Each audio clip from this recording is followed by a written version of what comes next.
బల్కంపేట ఎల్లమ్మ తల్లి బోనాలు ప్రతి సంవత్సరం కూడా ఆషాఢ మాసంలో వచ్చే మొదటి మంగళవారం రోజు అమ్మవారికి కళ్యాణ మహోత్సవం అనేది అంగరంగ వైభవంగా జరుగుతుంది. దాదాపు లక్షల సంఖ్యలో భక్తులు అమ్మవారిని దర్శించుకోవడానికి వస్తూ ఉంటారు. అయితే అసలు దీనికి సంబంధించి ఏర్పాట్లు ఏ విధంగా జరుగుతున్నాయి, ఎటువంటి జాగ్రత్తలు తీసుకుంటున్నారు, ఈ డీటెయిల్స్ అన్నీ కూడా మనం ఆలయ ఈవో అంజనీదేవి గారిని అడిగి తెలుసుకుందాము. నమస్కారం మేడం. నమస్తే అమ్మా. మేడం, ఈసారి ఏర్పాట్లు ఏ విధంగా జరుగుతున్నాయి, ఎంత సంఖ్యలో భక్తులు వచ్చే అవకాశం ఉందంటారు? శ్రీమాత్రే నమః. బల్కంపేట ఎల్లమ్మ తల్లి కళ్యాణ మహోత్సవాలు ఈ నెల అనగా జూలై 8వ తారీఖు నుంచి ప్రారంభమవుతున్నాయి.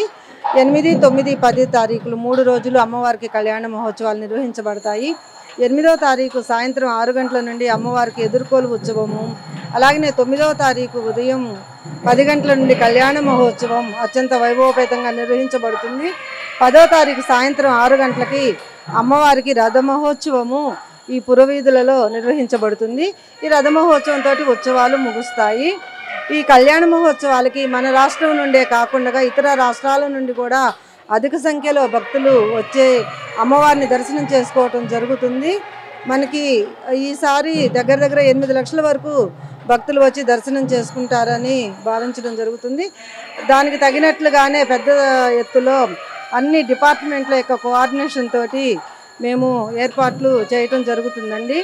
భక్తులకి క్యూ లైన్లో కానీ, వాళ్ళకి త్రాగునీటికి కానీ, ప్లస్ వాళ్ళ భద్రతకి కానీ, అలాగనే వాళ్ళు ప్రసాదాలకు కానీ, వాళ్ళ దర్శనానికి కానీ ఎలాంటి ఇబ్బందులు లేకుండా ఈ ఉత్సవాలు నిర్వహించడానికి అన్ని డిపార్ట్మెంట్ల యొక్క సహాయ సహకారాలతోటి ఇక్కడ మన భక్తులు ప్లస్ దాతలు ఇంకా అందరి యొక్క సహాయ సహకారాలతోటి మనం ఏర్పాట్లు చేయడం జరుగుతుంది. అయితే మ్యామ్, ఇక్కడ చాలామంది బోనాలు కూడా సమర్పిస్తూ ఉంటారు కదా, బోనం సమర్పించే వాళ్ళకి ఎటువంటి ఫెసిలిటీస్ ఉంటాయి, అలాగే టికెట్స్ ఏమైనా ఉన్నాయా? ఈసారి విఐపీస్కి ఎటువంటి టికెట్స్ ఉన్నాయి? అంటే మనకి కళ్యాణ మహోత్సవం 3 రోజులు బోనాలు సమర్పించడం అనేది ఉండదు. వాళ్ళకి ఇప్పుడు దానికేమీ టికెట్ ఉండదు. మామూలు రోజుల్లో అయితే బోనంకి టికెట్, బోనం సమర్పించడం ఉంటుంది. అధిక సంఖ్యలో ఈ ఆషాఢ మాసం అన్ని రోజులు కూడాను అధిక సంఖ్యలో భక్తులు ఇచ్చేసి అమ్మవారికి బోనం సమర్పించుకోవడం జరుగుతుంది. చాలా మంది విఐపీలు కూడా వస్తూ ఉంటారు కదా, విఐపీస్కి ఫెసిలిటీస్ అంటే నార్మల్ భక్తులకి ఇబ్బంది కలగకుండా ఏ విధంగా ఏర్పాటు చేస్తుంది? విఐపీస్కి సపరేట్ క్యూ లైన్ ఉంటుంది. ఈసారి విఐపీ పాసులు కూడా చాలా తగ్గించడం జరిగింది. విఐపీలకి మూలాన నార్మల్ భక్తులకి కూడా ఇబ్బంది జరగకుండా ఏర్పాట్లు చేయడం జరుగుతుంది. ఈ ప్రసాదాలు కానీ ఇవన్నీ వీళ్ళకి ఏ విధంగా ఏర్పాటు చేయడం జరుగుతుంది? ప్రసాదాలు కానీ భక్తులకి అవన్నీ ఎలా ఫెసిలిటీస్ ఉంటాయి? భక్తులకి ఇక్కడ కళ్యాణం రోజు స్వచ్ఛంద సంస్థలు చాలామంది ఇక్కడ అన్నప్రసాద వితరణ చేయడం జరుగుతుంది. వాళ్ళు అధిక సంఖ్యలో అన్నప్రసాద వితరణ చేస్తారు. అలాగనే మనకి టెంపుల్ తరపు నుంచి కూడాను పులిహోర లడ్డు ప్రసాదం తయారు చేయించి ఆ రోజు అమ్మకం జరుగుతుంది.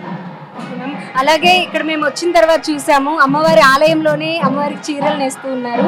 అసలు ఎన్ని చీరలు నేస్తున్నారు, వాళ్ళు ఎక్కడి నుండి వచ్చారు? పద్మశాలి సంఘం వాళ్ళు అమ్మవారికి చీరలు సమర్పిస్తున్నారండి. వాళ్ళు టెంపుల్లోనే మగ్గం పెట్టి పవిత్రంగా అమ్మవారికి కట్టడానికి అనేసి చీరలు నేస్తున్నారు. అది 3 చీరలు సమర్పిస్తారండి. అంటే ప్రతి సంవత్సరం వాళ్ళే శారీస్ ఇస్తూ ఉంటారా మ్యామ్?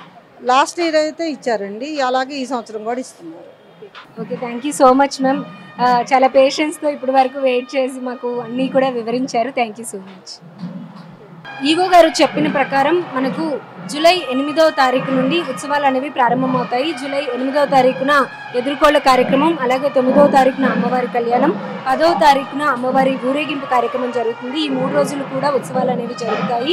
ఈ 3 రోజుల్లో బోనాలు సమర్పించడానికి అయితే వీలుండదంటండి. మిగిలిన అన్ని రోజుల్లో కూడా బోనాలు సమర్పిస్తూ ఉంటారు. ఈ 3 రోజులు భక్తుల రద్దీ కూడా చాలా ఎక్కువగా ఉంటుంది కాబట్టి ఆ ఫెసిలిటీ అనేది లేదనమాట. మొత్తం దాదాపు ఈ సంవత్సరం 8 లక్షల వరకు భక్తులు వచ్చే అవకాశం ఉందని చెప్తూ ఉన్నారు. అయితే దీనికి సంబంధించి ఏ ఒక్క భక్తులకు కూడా ఎటువంటి ఇబ్బంది కలగకుండా ఫుడ్కి సంబంధించి కానీ, అలాగే ప్రసాదాలకు సంబంధించి వాటర్ కానీ ఏ ప్రాబ్లం కూడా ఉండకుండా ఏర్పాట్లు అన్నీ కూడా చక్కగా చేస్తున్నాము అని చెప్పైతే ఈవో గారు చెప్తూ ఉన్నారు. కెమెరామెన్ లక్ష్మణ్తో తేజస్వి, ఆంధ్రప్రభ.